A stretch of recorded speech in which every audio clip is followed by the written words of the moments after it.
More! Lunch break! What up? We have a special guest in the house, Mike Bow himself.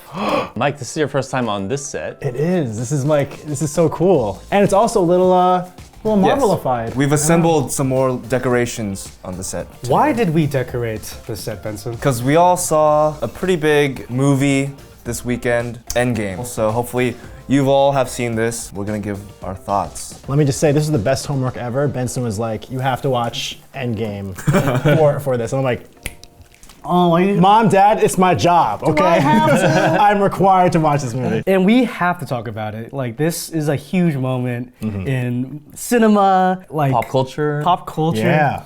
It's hard to avoid this topic at this month or this year. If you guys don't know, this is a culmination of 22 films, 11 years of superhero movies under Marvel. This first segment, we're just gonna give our general thoughts. We're trying not to give any spoilers just yet, but we will get into the deeper discussion in a little bit. And we'll warn you guys once the spoilers are coming. It should be noted, Mike is a huge comic book movie. He's a geek. He's a geek. He's a What's a comic book? I know what you're talking about. He's wearing a Captain America Civil War variant suit, I think. Before we talk about Endgame, let's talk about like maybe our favorite Yeah. MCU movies. Okay. You know what I mean? Some highlights along the last 10 years. I can guess Wes's. Iron Man 1, 2, and 3. Iron Man. One was very good. It's like Toy Story, like you have to like the first one. Yeah, right? yeah. Winter Soldier was very good. I saw that one twice. What about you, Mike? What would you say is your favorite? There's something special about Iron Man 1 because it did so much with nothing. And also back then, it's so interesting how people say like, oh, Marvel's such a big deal now. But back then it wasn't. Yeah. Iron Man really wasn't he was a kind of a B-list character. It had such a great personal origin story of him like being creative and inventing the suit in the cave. And then on top of that, first after credit scene, you know, That started that I'd whole like to- trend. Yeah, I want to talk to you about the Avengers initiative. And the nerd in me was just like, we're going to Avengers territory now? Like, what, are you serious? In the first movie? Ugh. And this the normal person like me was like, what are you talking about? Why do you have an eye patch? Benson, favorite movie? Let's see, obviously Iron Man's one of them. And then, you know, you mentioned Winter Soldier. I really liked Ragnarok. Yes. If I were to name like a third one, probably be Ragnarok. Dude, I love Ragnarok. Yeah. I didn't like any of the Thor movies. I skipped the second one. But Ragnarok, Thor, you a hottie. I've always said like Guardians is my favorite, and that set up a lot of tonal things that Ragnarok kind of carried over. A lot of great movies in the cinematic universe, all leading up to this event. As we all know, a year ago, Infinity War came out. No one expected that. No one knew how to react when they saw like everyone, you know, when the snap. The snapping? I call it the snap. Yeah. For a year, we were left hanging, right? We knew that they were gonna bring it back to the original Avenger cast and tell the story there. So I was really looking forward to that, but I had no idea like exactly how they're gonna do it. You know what? There's a lot to talk about with this movie. So before we go into spoiler talk, let's at least get our initial reactions out. What were your first thoughts? Very emotional. It's just an extremely well crafted and balanced movie. You're still absorbing it seems. Yeah. You spent your last 2 birthdays watching Avengers. Avengers kind of hijacked my birthday 2 years in a row, but it's okay. Yeah, with all those expectations, it still met them, if not exceeded them. Yeah. So I had a really good time. I thought it was so good. Mike, did it satisfy you? Yes. It was very satisfying. Lots of tissues were needed. It accomplished a lot. Like This is really hard to do without saying spoilers. yeah. Don't worry, you're just trying to give them just a little bit. It was a great movie, at the same time a great celebration of all the other movies that came before it. So it accomplished a lot. For me, it definitely lived up to my expectations. Not to say that like they were low or whatever, but like I had a lot of trust in the filmmakers, in even all the cast, because like they all really felt like they cared about the characters that they were playing. So like I had full trust. It was amazing. All right, so you guys who haven't seen it yet, you got our approval. Yeah. Go watch it right now, and then come back to this lunch break, and let's talk about spoilers. They're like, I wasn't gonna watch it, but now I'm gonna watch it.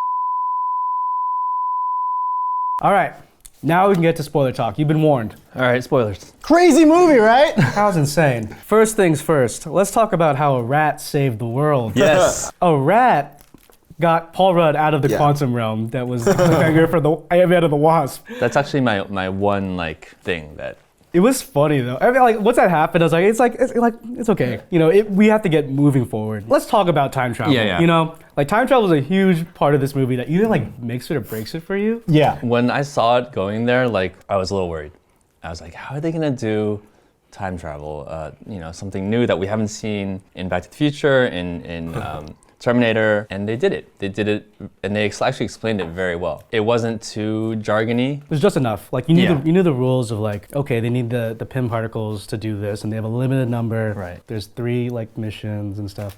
And I like how they referenced all the other time travel movies. That's smart. Yeah. I think the Russos are really good at like referencing other stuff. They try to cover themselves really well in this movie by saying like, if we put the stones back in their place when we took them, then the timeline isn't touched and everything continues the way it was. But like they messed up so much stuff. And one of them is totally this Captain America thing. What happened was he stayed, so that means in that timeline, they saw a Captain America that lived throughout his years. Right, which is not what we have known No. that timeline was. I think like the only way the Captain America thing would have worked is if like he went back to the 70s and he was just in hiding. Right. For like, while he was with Agent Carter, he was just stuck in the house. He didn't mess with anyone and like, until like, I guess, Right. 2023. But he had the stones too, so maybe he used them himself. Yeah. There's actually leeway for creative ways to get around it. There's 2 big issues. One, Nebula. Nebula killing her past self should have killed her, right? Because if it's the same timeline, killing her past self kills you. But it's already a new timeline, is what was realized. Like once Thanos like kind of like went into the future, it's like it's a new reality. They already kind of split. I think the moment that they went back to get the stones, it started a new one. Because that means their past selves couldn't get those stones. It's also us going down to try to like make it make sense is like a trap. We're gonna get lost in a loop. I think the time travel element did create some of my favorite moments in the film. You know, Like what? I actually was laughing really hard at the whole Captain America versus himself. Yeah, that was good. Fight That was scene. good. Yeah. Some of the best like one-liners too. Like when he said, "The whole I can do this all day." I know. Yeah, I know. And I I was laughing know. so hard at that. It was just such a smart device to get our most beloved characters to confront, their past demons or to reconcile with people that, passed away, like Tony Stark's dad. And it was totally earned, which I really liked. Like throughout the entire Iron Man saga, it's been about him and his dad and him trying to come to terms with becoming his dad, but also like being better. Yeah. And when he actually had that talk with him, I thought that was like just so smart and really well deserved. Yeah. And his dad really opens up to people very quickly. One reason like my mom really liked it, for instance, was Yeah. like it wasn't all just like battle scenes. There was an emotional core and connection with like every character where you're like, oh man, yeah, like they're really fighting for this one loved person in their life. On the notion of time travel and like revisiting past scenes, the setup of Captain America going into the elevator, right, with all the Hydra people, Yeah. and a direct callback to Winter Soldier when he beats them all up. It's almost like shot for shot too. Yeah. Yeah. He pulls the Hail Hydra, like to totally stump them and like confuse them. It's so smart because it's literally like brains over brawn. What about you, Benson? Favorite lines, favorite moments? Obviously, like one of the biggest moments in the battle scene was, when Captain Marvel takes the thingy, the glove, and then all the ladies, all the ladies, like my girlfriend was sitting next to me, and they're going crazy at that scene, so that was really cool. Yeah, that was one of the biggest cheers of the whole movie in my theater too. And like, didn't realize how many like female characters there were in the MCU until seeing that frame. Yeah. Yeah. And ScarJo was like, damn it. God damn it. I loved all the callback lines. So two of my favorites that got me giddy were, which they didn't have to do, but it was total fan service, was like when Peter Parker gets back and it goes like, activate instant kill mode. And I was like, what? Oh my God, that's awesome. And then in the battle scene when Falcon goes on your left. I didn't catch that one. On the radio, right? away. Because in Winter Soldier, the first line that Chris Evans says to Falcon when he's running is like, on your left. One of the memeable moments now is like when Scarlet Witch is like, you took everything from me, and Thanos is like, who are you? He doesn't know anyone there. He just accepted it. He's like, I'm gonna fight y'all. I like the pacing a lot. I thought that it deserved that longer first act. It breathes and it makes you feel like the world is empty. It's like this break from that big Infinity War, right? So I thought that was really well done, and then we get into the action. That moment of like 5 years later was like, this weighs heavy. I can feel like you just like having no options, and like 5 years has passed, and you try to just collect yourself. Yeah. Like that counseling session that Captain America did, like that touched me. And even like Scarlett Johansson's like conversation with Captain America really was emotional. That was really heavy. I think like it did a good job like tonally shifting from like serious, and it had like a lot of humor in it, more than I thought it would. If I'd had too much of like the fat Thor, like it was a little like over the head.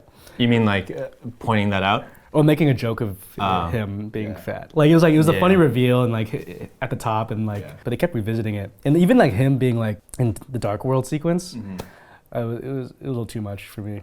One thing I didn't like about the movie, not that they did badly, they did it well, but I didn't like it because it was sad, was I think arguably Endgame was sadder than Infinity War, the ending. Because in Infinity War, even though like so many people die, I feel like I was like, oh, they're all gonna come back. Yeah. But the deaths in this movie were pretty like definite. I thought they would toy around with the original people dying. And then when Tony Stark got the stones, I'm like, oh yeah, cool, he's gonna sacrifice himself, but he could probably come back. When he said, I am Iron Man, I was like, oh no. Because that's like his famous line. I literally saw the behind the scenes interview of like, or like talking with the director, like, what do you want your last line to be? And he's like, oh, I am Iron Man. Yeah, that'd be a great last line. You know, and I'm like, oh no, it's like you can only he's dead. You can only pull that dead. once. Yeah, he's dead.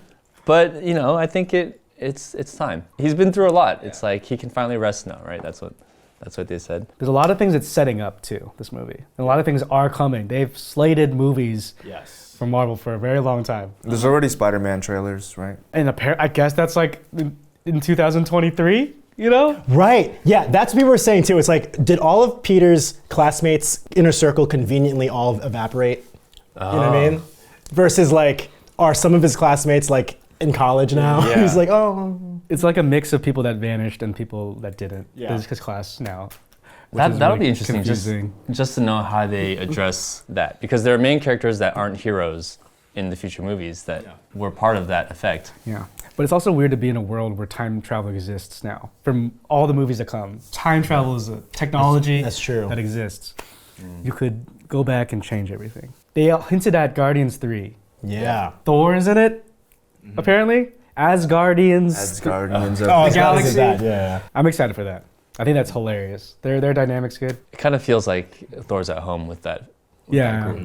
And also, they added that quick scene of Quill searching for Gamora, but then like hiding it like away. So, so that kind of hints like, oh wait, if you get killed from the Soul Stone, is it possible to still be resurrected? Like it seemed like they were going in that exploration. Oh, that's Well, no, she's still alive. The 2014. 2014 her is who they're looking for. That's what they're looking for? The one that. Yeah. She didn't give up. He's trying to make her fall in love with him again. That's gonna be the. Yeah, it's gonna be like the freaking okay. Fast and the Furious Michelle Rodriguez. Yeah. Oh, okay, totally. okay. Exactly. I saw that, I was like, this is, we already see this movie. A lot of things are open for the MCU. They just got 20th Century Fox. The merger happened. Yep. Disney owns the rights to like X-Men and stuff. You guys excited about that? I am. I think that now that Bruce Banner and Pym are kind of like, and Iron Man are like the brains, right, of the entire cinematic universe so far. They're kind of out now, right? Because Pym's too old. Tony Stark, he's dead. So I was actually talking to my brother. He thinks that Reed Richards is going to be the next brain. That'd be cool. Who's that? Fantastic Four, Mr. Stretchy guy. If they can do it right, hopefully they do. That'd be awesome. I mean, they fixed Spider-Man. Yeah. And then Chris Evans could play Johnny Storm. He's back. Hey, you look familiar. The announcement of the Asian American superhero. Right. Shang-Chi? Oh, you're right, Shang-Chi. Yeah. A lot of big things coming in the MCU. We might be back on another lunch break for another like Endgame, like phase finale thing. We have so much we want to talk about with Avengers Endgame. And if you guys like this conversation, maybe we'll do more of stuff like this about movies and fandoms. Don't forget to like, comment, subscribe. Follow Mike Bow and everything he's doing. He's gonna be in the next MCU movie one of these days. The Wong Fu directed MCU movie. Oh, I can't wait. And if you've already seen Endgame, we've just released episode 2 of Dating After College. So make sure to check that out. No spoilers for that. Check out our podcast on all the streaming services. Get some bonus details in there. Yeah. What's the podcast called? It's called Lunch Break. Yeah, it's on Spotify, it's on iTunes, it's on Google Play. So, on your drive, on your toilet. Let us know in the comments if we missed anything about Endgame that you loved, and we'll see you guys next week. Bye.